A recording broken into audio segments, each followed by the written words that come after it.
Salut tout le monde! J'ai décidé de m'accorder un droit de réponse face à un article qui parle de moi. Alors, c'est quoi le drama? Bah, pas grand chose en fait.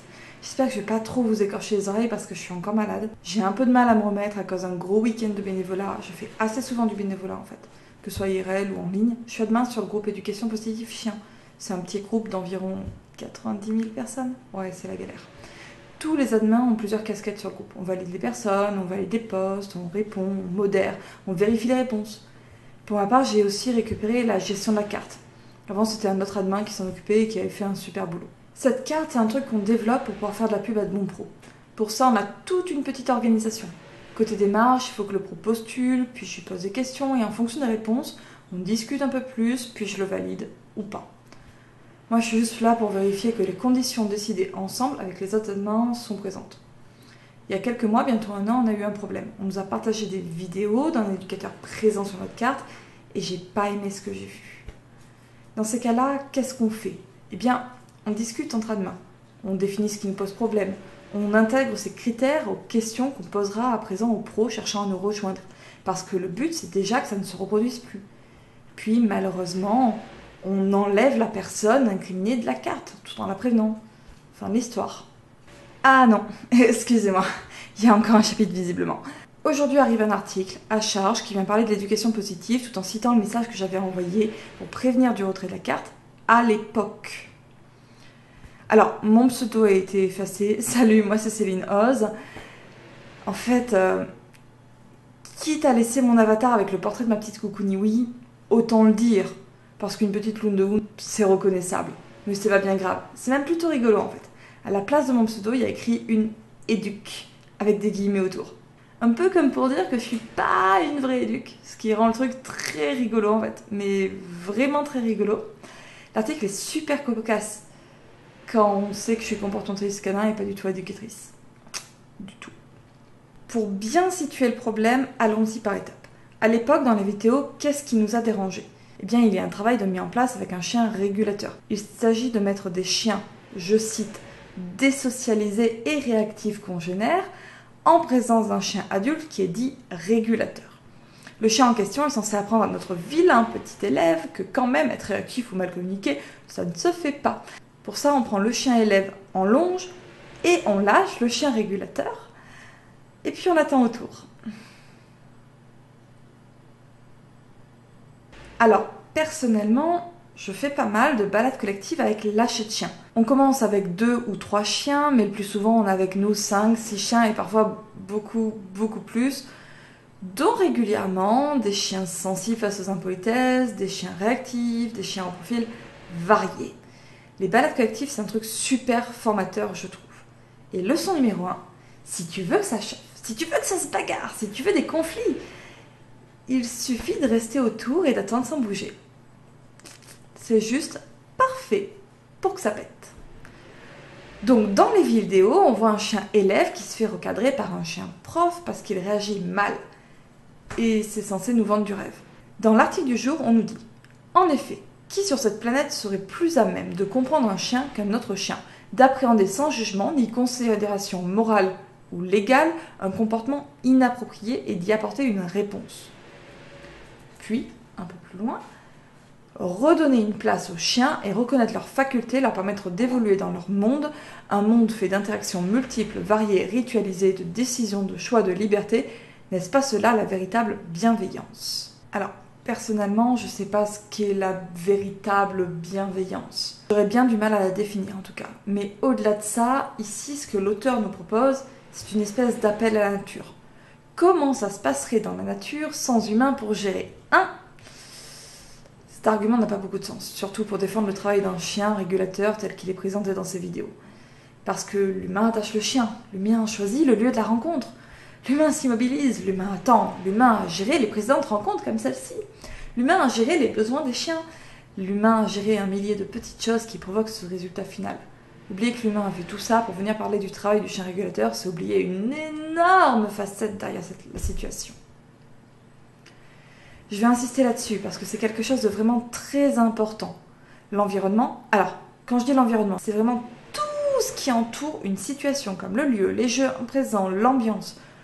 Donc l'environnement change le comportement.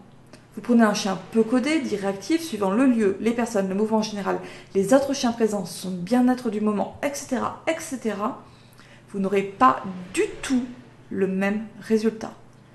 Du coup, pour ma part, je n'arrive pas à voir la bienveillance dans le fait de réunir les conditions qui obligent un chien à en recadrer un autre. Surtout que, on peut faire autrement. L'article poursuit tranquillement sur une analyse de l'éducation positive. Étant la seule personne citée négativement, je vais essayer de répondre point par point. Alors, est-ce qu'en éducation positive, nous sommes des maniaques du contrôle ? Eh bien, il y en a sans doute, exactement comme dans tous les autres types d'éducation. J'ai vu des personnes capables de faire des rappels en plein milieu d'une partie de jeu, et le chien s'arrête immédiatement de jouer pour revenir. C'est quelque chose qui me met mal à l'aise, mais oui, c'est possible en éducation positive. Pour ma part, j'aime pas l'éducation canine. Je suis pas éducatrice, mais comportementaliste canin uniquement, par choix, alors c'est vraiment très loin de ma pratique. J'apprends certes le rappel et 2 ou 3 trucs à l'occasion à mes chiens, mais je n'ai que très rarement une approche éducative. Alors, maniaque du contrôle ? Je plaide non coupable. Le point suivant, c'est l'obligation, même pour les chiens entre eux, de n'utiliser que du R+, renforcement positif. Il nous explique que ça n'a aucune réalité éthologique et que ça conduit inexorablement les chiens vers un isolement social en bannissant notamment les interactions ritualisées, mettant en œuvre les conduites agressives contrebalancées par les autocontrôles. Fin de citation. Et là, c'est un peu sûrement. À mon sens, c'est un argument de l'homme de paille. On reconstruit une vision de l'autre pour montrer à quel point elle n'a pas de sens. Mais je suis désolée, nous n'interdisons pas à nos chiens de mal réagir ou d'adopter une conduite agressive. Mes chiens ont le droit de grogner, par exemple. Ça fait partie des choses que l'éducation positive défend régulièrement. Ce que l'on refuse, c'est de les mettre volontairement dans des situations où ils vont avoir le besoin de faire tout ça. La nuance est énorme. Un exemple humain pour bien comprendre. Si je défends le fait qu'il faut entretenir une bonne ambiance, je ne suis pas en train de dire si vous vous faites agresser, vous n'avez pas le droit de vous défendre. C'est juste pas le même sujet en fait. Je disais qu'il y a d'autres solutions possibles que de mettre un chien pas très bien dans ses patounes à l'arrêt avec un chien régulateur pour que ce dernier lui explique la vie. Je suppose qu'il est temps d'en parler. Alors ça va être très rapide parce que la vidéo va durer beaucoup trop longtemps. Mais on peut tout faire pour apaiser le chien avant la rencontre, ce qui va supprimer une partie des problèmes d'excitation par exemple, mais également une partie des soucis liés à l'irritation. On peut commencer en longe, à distance, en mouvement, en muselaire si besoin. On peut récompenser le chien réactif à chaque fois qu'il réagit bien pour favoriser ce type de réaction. On peut le mettre progressivement au contact d'un chien doux et délicat qui favorisera le calme en montrant le bon exemple. On peut choisir un environnement distrayant qui aidera le chien à se concentrer sur d'autres choses. On peut faire plein de trucs, genre vraiment plein de trucs, avec de l'éducation, avec une intervention active de l'humain qui va donner des récompenses, qui va éloigner le chien en cas de tension, qui va lui permettre de s'approcher s'il se calme. Mais on peut aussi faire plein de choses sans intervention active de l'humain, en préparant simplement l'environnement de façon consciente et éclairée, afin qu'au lieu de favoriser le conflit, il favorise une rencontre sympa. Encore un exemple humain pour bien comprendre. Vous êtes parent, vous allez devoir faire un trajet en train avec un enfant. Suivant ce que vous préparez avant, il y a toutes les chances d'y avoir une énorme crise de colère dans le train, ou au contraire d'avoir un enfant aussi sage que possible. Le même enfant, avec la même éducation, dans le même trajet, de la même durée, on ne change pas ces facteurs-là, il ne va pas réagir de la même manière suivant ce que vous préparez. L'article se poursuit, on en arrive à une nouvelle forme d'argument très discutable. Il pose des bases sur l'importance pour un chiot d'être encadré par des chiens adultes. Et ça, c'est vrai. Si vous voulez un chiot bien dans ses pattes, il est très important qu'il côtoie des adultes, eux-mêmes bien dans leurs pattes. Ok. Mais rappelez-vous, les vidéos qui nous posaient souci au départ, elles concernaient qui ? Des chiens désocialisés et réactifs congénères. Venir nous parler des chiots pour légitimer cette pratique, c'est comme venir nous expliquer les bienfaits du raisin pour légitimer le fait de boire du vin. Ok, il y a des trucs en commun, mais il y a aussi 2-3 différences. On en arrive à la fin. Promis, on avance. Il y a une citation du blog d'Antoine Brouvresse. Si vous ne le connaissez pas, je vous invite à y faire un tour. L'article complet qu'il propose sur les chiens régulateurs est plutôt très intéressant à mon sens. Et enfin, dernier paragraphe, je cite. Nous irions même plus loin en affirmant que tous les chiens, sans exception, devraient être des régulateurs s'ils se développaient dans des conditions adapté.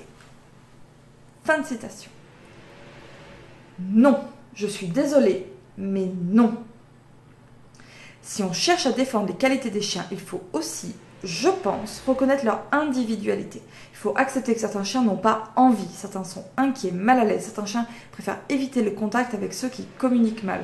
Certains chiens n'ont pas le gabarit suffisant pour pouvoir gérer sans se mettre en danger. Certains chiens sont irritables, certains chiens sont en mauvaise santé, certains chiens sont très sensibles au stress. Alors non, tous les chiens ne devraient pas être des chiens régulateurs. Peu importe les définitions que vous mettez derrière, ce sont des individus et il est normal qu'ils aient des compétences différentes. L'auteur poursuit en nous expliquant que c'est l'humain qui empêche tous les chiens de devenir des chiens régulateurs. Parmi ces humains qui empêchent visiblement le monde de tourner rond, il y a ces éducateurs, fans d'éducation positive, et nous, je dis nous parce qu'a priori l'article me met dans ce sac-là, refusons l'idée que les chiens régulateurs existent. Il y aurait beaucoup de choses à dire là-dessus parce que ce sont des histoires de définition. Mais pourquoi est-ce qu'on refuserait ? On refuserait parce que nos propres chiens sont incapables de faire des actions de régulation. J'aimerais m'attarder là-dessus. Mes chiens sont des individus. Ils sont donc différents les uns des autres. Ouh! Coucou Niwi, la petite chienne qui habille mon profil Facebook, pèse 5,5 kg. Ça la met assez en galère pour rouler des muscles et arrêter un autre chien. Par contre, elle a déjà participé à la cour, notamment avec des chiens inquiets, parce qu'elle est douce, délicate et peu intrusive avec les chiens inconnus, parce qu'elle se détourne facilement et qu'elle propose des activités saines comme aller renifler un truc ensemble. Du coup, avec un chien inquiet, avec un chien qui s'est fait peur, elle est très rassurante. Ils peuvent y aller à leur rythme. Je disais qu'elle n'arrive pas à arrêter un autre chien. C'est certes à cause de sa taille, mais aussi à cause de ses compétences propres et de son caractère. Mon premier mâle, Fenris, était très doué pour ça, il ne faisait que 2 kilos de plus. C'était un super communicant, très clair, très carré dans sa façon de faire, mais également très doux avec les plus jeunes. C'est peut-être pour ça que comparer la communication entre un adulte et un chiot et la communication entre deux adultes me choque autant. Après l'avoir vu faire avec les plus jeunes, rassemblant des montagnes de patience qu'il n'avait pas avec les adolescents et les adultes, c'est un parallèle qui me semble inadapté. C'est pas comparable. Revenons-en à Coucou Niwi. J'ai dit qu'elle était en galère face aux autres chiens. Si un chien est intrusif, elle n'y arrive pas. Pourtant, elle participe à des très grands groupes de balades collectives. Nous n'isolons pas les chiens. Au contraire. Par contre, il y a de la gestion. Parfois que ce soit dans les choix des lieux, de la vitesse de la marche, ou même dans le fait de rattacher un chien, temporairement, le temps qu'il se calme. Mais il y a également la gestion de la part des autres chiens. Ayoli, ma plus grande, s'interpose, souvent en silence, l'air de rien, et elle modifie totalement les rencontres avec une très grande douceur. Si ça ne marche pas, elle peut choisir de s'imposer différemment, arrêtant le chien bien avant qu'il n'atteigne Coucou Niwi. En balade collective, nous avons souvent plusieurs chiens qui vérifient ainsi les interactions. C'est dans leur caractère, ils sont comme ça. Mais nous avons d'autres chiens qui réagissent d'autres types d'interactions. Bref, nous avons des groupes qui se composent d'individus. Pour ma part, si je refuse de mettre un chien dans une situation où un autre va lui dire merde, c'est pas parce que mon chien en sont tous incapables, parce que je souhaite mieux pour eux et pour les autres. Je préfère d'autres prises, d'autres méthodes. Je préfère des méthodes qui ne risquent pas d'apprendre au chien qu'il faut se méfier et que les autres peuvent être dangereux. Un chien qui se tient à carreau pour éviter de se prendre une branlée, c'est pas ça mon idéal. Si j'ai décidé de faire cette réponse, c'est pour vous montrer que l'éducation positive, en fait, elle se compose d'une pluralité de personnes. Et quand quelqu'un tente de nous résumer à un profil type, ça marche rarement. Mais c'est aussi pour vous mettre en garde contre les arguments employés. Construire un homme de paille, faire un appel à la nature, c'est facile, ça claque, mais ça vaut pas grand-chose. Faire des vidéos où l'on montre deux chiens s'affronter quand tout est mis en place pour, ça n'a rien de naturel. Et aussi impressionnant que ça puisse être, il y a plus intéressant à faire à mon sens. J'ai encore plein de trucs à dire, mais ça attendra d'autres vidéos. Alors, à bientôt les amis.